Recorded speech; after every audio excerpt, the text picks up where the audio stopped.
rettenthetetlen szörmevadász.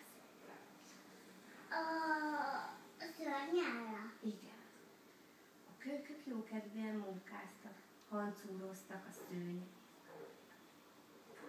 Igen.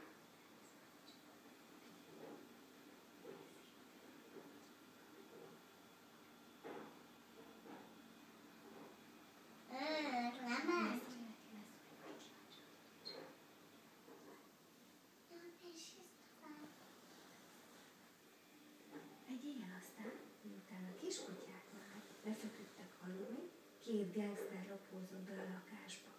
Horász, Horace és Jasper. Hű, mennyi pénzt fizet majd ezekért a kiskutyákért, szörnyelnek, gondolták magukban.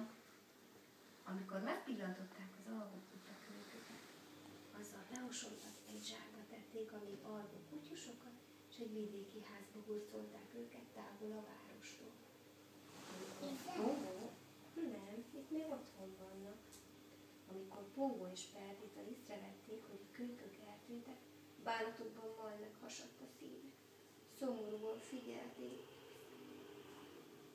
Rogert és Anitát, akik mindent elkövettek annak érdekében, hogy felkutassák a kutyákat. Vajon van még remény? Kérdezte Perdita Pógót. A két szülő ekkor elhatároztat saját kezébe veszi az irányítást.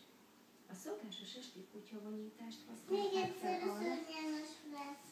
mindjárt, hogy közhírré tegyék a szomorú hírt. Nem sokára meg is érkezett a válasz. A kiskutyákat a régi de Frász kastélyban látták utoljára. Ó, Pongó, ez a ronda boszorka volt az, keserkedett